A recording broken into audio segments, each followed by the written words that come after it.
Hello and welcome to Talk of the Town. I'm your host, Christine Fenner. This show is about bringing you interesting people and events throughout our community. And here with us today is Dr. Stephen Lyon from Stoughton Hospital. Welcome. Thanks. It's great to be here, Christina. It's great to have an opportunity to talk to you about a problem that I'm sure affects a lot of the viewers, chronic sinusitis. Now, I understand you have an event coming up to explain this to the community. Right. Stoughton Hospital has a forum that allows surgeons to present new topics to the community. And on April 3rd, we're planning to give a presentation about a new device that's being introduced in the management of chronic sinusitis, which affects a lot of patients in Wisconsin and really across the country. So what is this new ENT procedure that you are performing? Well, as a surgical specialist, we're continuously trying to refine the way that we approach trying to manage these problems. We want to try and find approaches that make treatment simpler, easier for the patients, more comfortable, more effective. And what we have is there's a new device that is essentially a drug. It's known as a drug-eluting stent or implant called Propel. And it's a device that's placed right into the sinus cavities at the time of surgery. And during surgery, what we do is we open up the sinus cavities to allow access. And what this device does is it deploys right at the surgical site. And it was a great idea because it allows the surgeon to place a device that will continuously deliver medication right at the site of disease that stays in place over the next 4 or 5 weeks and then dissolves and maintains that opening that we established at the time of surgery. So it's really a great tool. It's a great new tool for us to use to help patients make that transition after surgery and make the surgery more effective. So who is a good candidate for this Propel procedure? Well, many of the patients have had trouble with sinus problems for years, and they might have had surgery before. They've probably been to their doctor multiple times. They've had various treatments, multiple medications, and yet they're still not really getting the relief that they'd like to get. So patients who really find themselves, sometimes, they resign themselves to just living with the problem because they're not able to get good relief. Those are the people who I think we can really help the most. How long have you been doing this procedure, and where do you do this? This is a relatively new procedure, but we're fortunate enough to be doing this locally at Stoughton Hospital and at St. Mary's Janesville Hospital. And this is a procedure that we've been offering there since about November. And what have you been hearing from people who have had this procedure? Well, one of the nicest things about doing this is that people really feel a sense of immediate improvement most of the time.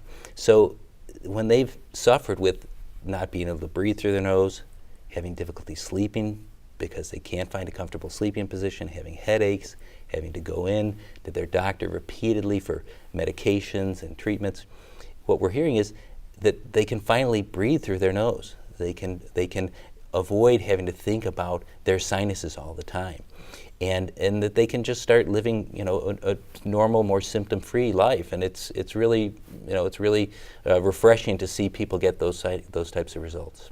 So you mentioned this is like a stent that delivers medication directly to the source. Right. How does it relieve the symptoms then?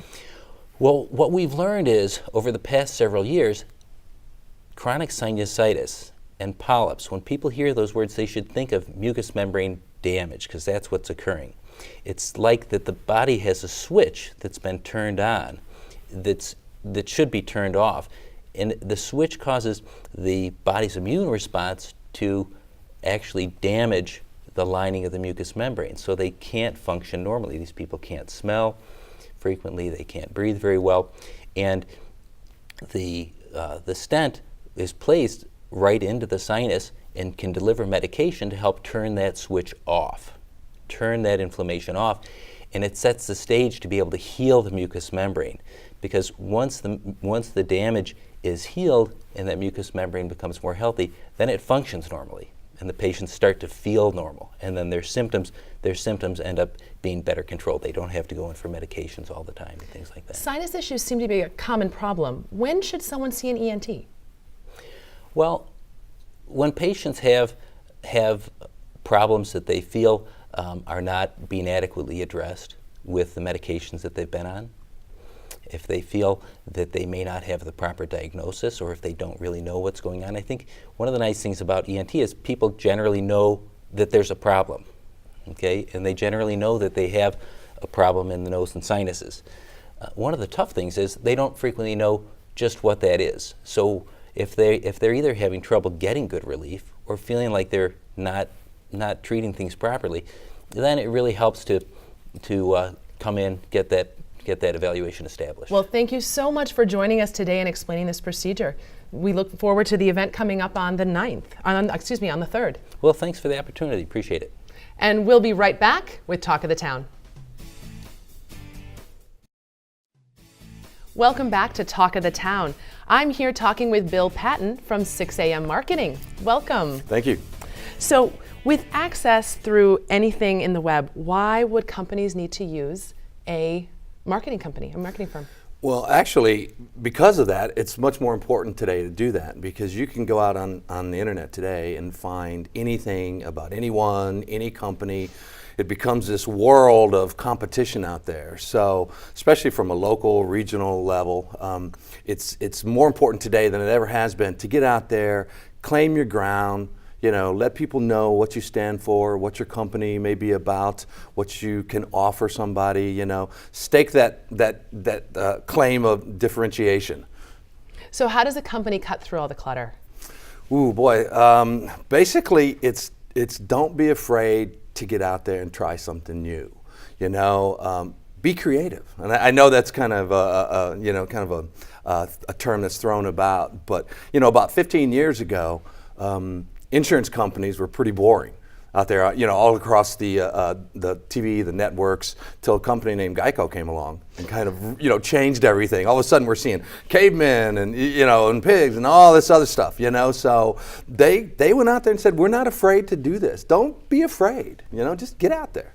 When clients come to you for marketing services, what can you do that's different than the other marketing companies in the area? Well, our company, 6 a.m. Marketing, we do something called a brand smart template. And, I've been in this business about 27 years, and I've never seen a company and a process, jump so deep into a client's business. When we win a new client, we put them through this brand smart template process, and there's a workshop and a training program. We get with all kinds of different levels of people within the company, and we really study and dig into it. And we're working directly with the clients. I mean, we're sitting here just like you and I are, talking about their business and pushing them, saying, well, that's good, but what else? What else can we know about it? What's important to the people? And it's just dig. It's a weeks-long process, but at the end of it, you can look back and say, wow, look at what we know. Look what we can do now. So you recently rebranded yourself. Can you explain to me why you did that, or why an ad agency would do that? Well, just because we're an ad agency doesn't really make us any different than any other company, The principals at the office, Wayne Harris and Mary Romolino, they took a look at where they were going and said, you know what, we need to kind of reinvent ourselves. Things have changed as it was 10 years ago when the company first started, and we need to be relevant. We need to be looking at new ways to market ourselves and new ways to market our clients, so we can get their messages out there. So just from a perspective of a company going, well, time to look within and see what we can do better. So we jumped in with both feet. So a company that's looking to rebrand itself would come to you then if they're looking for those services as well. Well, yeah, boy, I sure like to think so. Because if you can't rebrand yourself, you're probably not going to be able to rebrand somebody else. But we get that a lot. We get a lot of clients coming in to us and say, boy, we just need to, again, kind of reinvent ourselves. Before moving to Madison, you worked with some international companies. Tell me about that. Well, I was in Chicago, kind of, made my bones, so to speak, in the business there. I worked for Foot Cone and Belding, which is now Draft FCB, Ogilvy and Mather Worldwide, Kimball Methuen Estee, and I was blessed and I had a great opportunity. I worked on a lot of global clients, and I learned a lot. and I think it's paid off, and has helped get me where I am today. Many people think of advertising agencies similar to what we see on Mad Men. Is that really how it is, or is it a little bit different than what we see on TV? Well, today it's a little different. When I first got into this business, it was probably a little bit more like that. But even then, it wasn't like the show. So there are some similarities. I mean, we're not dropping or. We're not knocking back cocktails at 2 in the afternoon, as on the show. And yes, we all do wear dresses and suits every day. No, just kidding. Yeah, I don't know. I mean, probably the closest thing there is when they show the actual kind of workings inside the agency, the creative process, trying to come up with ideas. I mean, but besides the tools and the hardware, like the computers we have today versus they didn't have that kind of stuff, it's still the same. Well, great. Thank you so much for joining us here on Talk of the Town, and we'll be right back in just a few moments. Welcome back to Talk of the Town. I'm your host, Christine Fenner, and now we're going to learn all about Tanger Outlets. And here with me today is Michelle. Oh, I'm going to mess up your last name. Michelle Zilke. Michelle Zilke. So, Michelle, tell me a little bit about Tanger Outlets. Well, Tanger Outlets is only about an hour away from where we are right now in Wisconsin Dells. We're right off the interstate. We have over 50 name brand stores where you can find everything from children's clothing to kitchen accessories, men's apparel, outdoor gear, a little something for everyone. So, did you mention something about coupons as well that are available? Absolutely. Well, I know that each store will probably have its own, and there are several different avenues you can go around to get them. But we sort of have like a one-stop shop at Shopper Services, and it's the Tanger Outlet Coupon Book. It's free for anyone with a Tanger Club membership. If you're a AAA member, if you have an AARP card, military ID, you get one of these for free. Otherwise, it's only $5. And the front half of the book is loaded with coupons for almost every store at Tanger Outlet. The back half of it has area attractions, restaurants, and spas. So it's really quite a good value at $5. So people are using their smartphones and their tablets more and more. Mm-hmm. How does that affect shopping at Tanger? Oh, it has transformed how people shop, I think, because not only are they looking at the coupon book, but then they're looking at their smartphone and their tablet, and they're checking out Facebook and Twitter just to see where the best deal is that they can get. So if you go on to tangeroutlet.com, you can kind of get hooked into whatever social media you choose to get your deals from. We have text offers. We are on Instagram and Facebook and Pinterest. So, choose how you would like to receive deals, and then you can take your coupon book and compare it with whatever, maybe a flash sale that one of our stores has decided to put out onto our website just for that weekend, and see where you can get the best deal. How will the summer season affect your business at Tanger Outlet? Oh, well, we always know that it's going to be a good season in Wisconsin Dells. I mean, really, we're such a great one-stop destination for the family. And I think when you come to Wisconsin Dells, there are all sorts of wonderful attractions to go to. And I like to think that we are definitely one of those attractions now. With all the youth sports we have in the area and all the wonderful activities that there are, I think every mom needs to take an hour or two away from a water park and say, I think I just need some time for me now. And so they all come as a family, and they find something for everyone. So tell me about some of the hottest trends this year for women's fashions. Oh, well, if it's okay, I'd like to bring up Ellie, if I may. Awesome. I mean, there are lots of trends for women. And the nice thing is, this spring, they seem to sort of translate between men and women and age ranges. So right now, what we're going to point out is the mod look. And Ellie's showing it off in a great dress from Banana Republic. You can see it's got this bold geometric pattern, and it doesn't overwhelm Ellie. And she's not a big girl, our Ellie, but it is absolutely perfect for her stature. And I think it's just got this great neckline detail that matches in the belt. It's also showcasing one of the hottest colors for spring, which is pink. And you can find this in men's and women's clothing across the board at Tanger. We're also seeing this played out in skirts. You can see I'm wearing White House Black Market, and we've got sort of that color blocking mod detail in my skirt. We're also showing off I've chosen to do 3 fashion trends in one outfit on me, but there's a great floral detail in the top as well, and floral is huge this season. You're going to find anything from shoes to kitchen accessories. It's amazing. And then the jacket as well, also from White House Black Market, has sort of a safari look, and you're still seeing sort of that safari look in women's clothing for sure. So what about trends for men? The double-breasted suit, if you can imagine. The double-breasted suit is coming back. Also a 3-button suit is a great look for men this year. And another fashion trend, which is sort of going across the board, men's and women's fashions, is the denim jacket. If you don't have one, get one. And if you've remembered to keep yours from a couple seasons back, dig it out, because it is that go-to jacket for spring. Awesome. Any special events coming up that you want to talk about? Well, we have, we always have our coupon book, but about 4 times a year, Tanger does something called Tanger Styles, and they are special 20% off coupons that you can find in your newspapers. We'll be direct mailing some to homes. You can also stop in at our office at Shopper Services and pick some up there. And they start on March 15th and run through April 19th. Also on April 19th, we have our big Easter event that we donate all the proceeds to Kabwabik for Easter Seals, Wisconsin. So you can have your photo taken with the Easter bunny, and you can go on a little scavenger hunt around and get a chocolate bunny at the end. So it's just a great day of fun for Easter with all the proceeds to benefit a wonderful charity.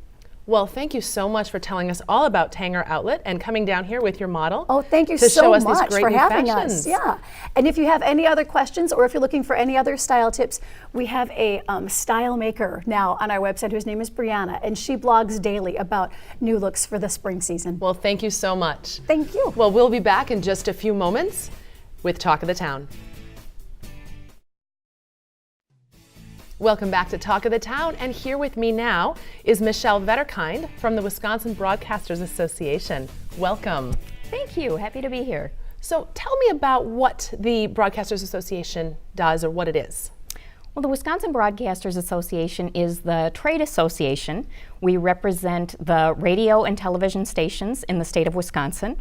We have 400 stations we represent, and that is actually over 98% of all the stations in Wisconsin are members of the Wisconsin Broadcasters Association. What sort of services do you provide to your members? We provide all kinds of services. We do conventions, we do seminars, we do awards programs, we do scholarships, we lobby on behalf of the industry, we do workshops for news, sports, we do student seminars, we provide publications. It's never boring. Got it. Tell me about some of your upcoming initiatives. Well, the initiative I'm most excited about, it's brand new and we're so excited.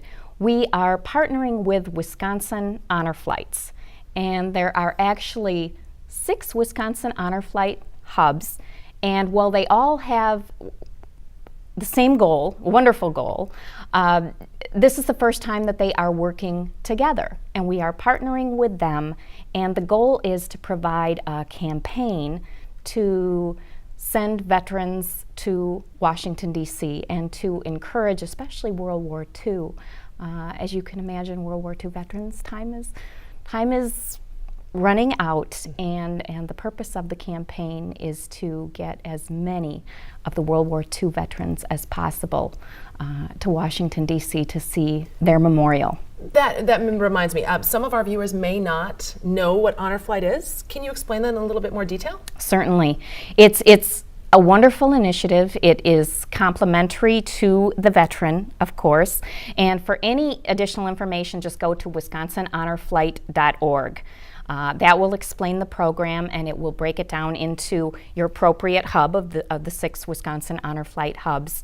And it's they all do it the same in terms of it being a day long. Starts very early in the morning, probably 5 a.m. They get back about 9 p.m. And they take the veterans to Washington, D.C. They see several of the memorials, of course, the World War II memorial, and have a wonderful send-off, a wonderful welcome home. It's a fabulous initiative that we are so proud to be a part of. It sounds like such a great opportunity for veterans.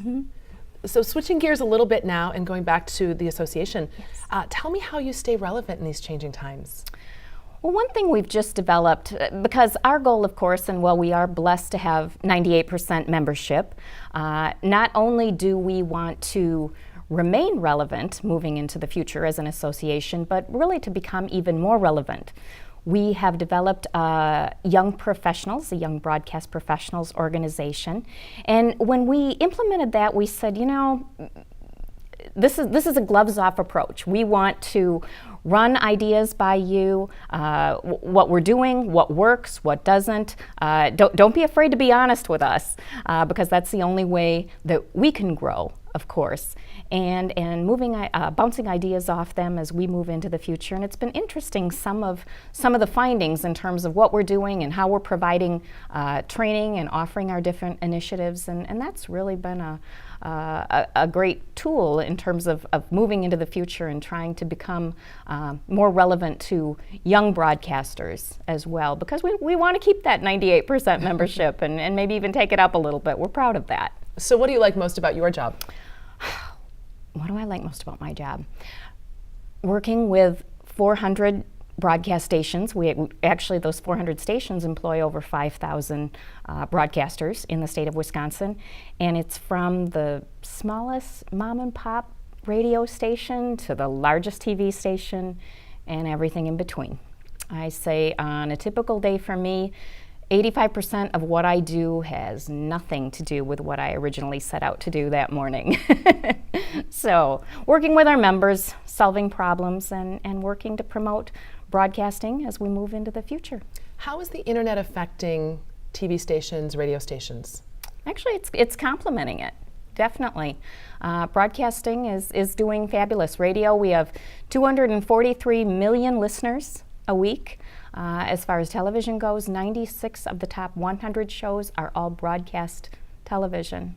So, well, what a great opportunity to learn about the Wisconsin Broadcasters Association, as well as the Honor Flight, and we're looking forward to hearing more about that in the future. So, thank you so much for joining us here on Talk of the Town. Thank you. And we want to thank you for joining us for this week's episode of Talk of the Town. Stay tuned in the future for more episodes. Thank you.